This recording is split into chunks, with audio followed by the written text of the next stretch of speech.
A daughter said goodbye to her famous mother. Bobby Christina, the daughter of Whitney Houston, and Cissy Houston, the star's mother, paid their respects at a private wake in Newark, New Jersey. A crowd of music greats are gathering there in Newark to say farewell tomorrow to a talent the world will not soon forget. That talent carried Whitney Houston away from home young, but talent alone cannot account for the trailblazing figure she became. Here's ABC's Lindsay Davis.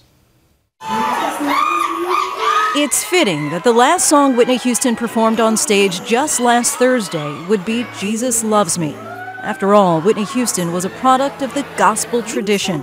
Her service tomorrow is being called a homegoing, and in this case, the term is as literal as it is figurative. It's a nod to the return to heaven for the voice so often described as a gift from God. In her hometown of Newark, New Jersey, a celebration of her religious roots. The service will take place at the church where it all began, the New Hope Baptist Church. In the sanctuary tomorrow, a choir of celebrated singers are expected to perform, including her godmother, Aretha Franklin, and icon Stevie Wonder. Gospel great Marvin Winans will give the eulogy.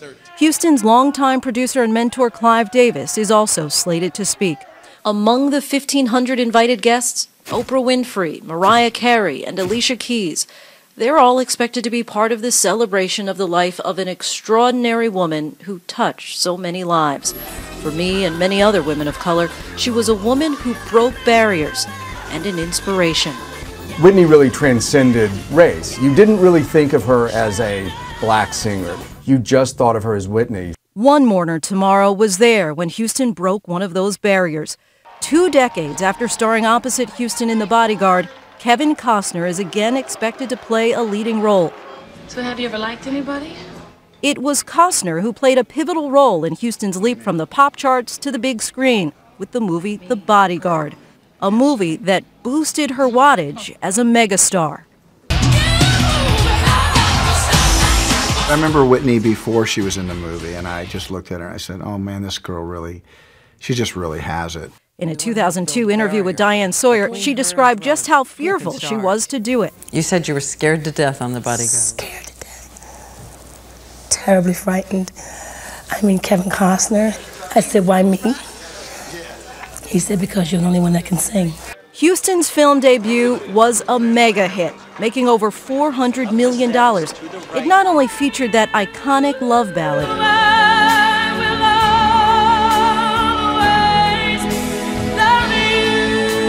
but there was that dizzying 360-degree shot of this unforgettable kiss, a black woman and a white man. It was interesting that The Bodyguard also came out the year of the Rodney King riots, when, tension between the races was very much in the news and very much a concern of everyone. Then there was The Bodyguard, where this interracial romance occurred, and really no one discussed it. Of course, there had been others, including the groundbreaking and first ever interracial kiss on the big screen in the movie Guess Who's Coming to Dinner. And there were many subsequent kisses with actors Wesley Snipes and Lawrence Fishburne, to name a few. But those movies made interracial love their pivotal plot points. This hugely successful and mainstream film seemed to transcend race. 2 big stars, not a white man and a black woman. It was more about that, and I think that speaks to the power of Whitney Houston. It was just one more moment in a career of breaking barriers. In 1981, she was one of the first black models to grace the cover of 17 magazine. And as a young woman, her mentor, Clive Davis, molded her into a crossover music sensation. Houston holds the Billboard record for most consecutive #1 singles. 7 in a row from 1985 through 1988, including Saving All My Love for You and So Emotional. Oh, good morning. In 1995, she took the movie Waiting to Exhale to #1 at the box office. It grossed more than $67 million. Still a record for a black film featuring an all-black female cast. She really succeeded in breaking down barriers, and that's what's most important. And while race continues to tear at this nation, her accomplishments might suggest the line between the races has in part been bridged by Houston. whether it was her unmatched rendition of the national anthem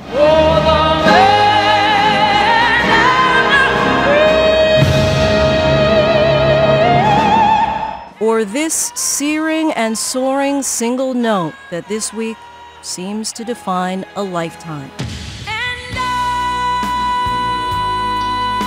For Nightline, I'm Lindsay Davis in New York.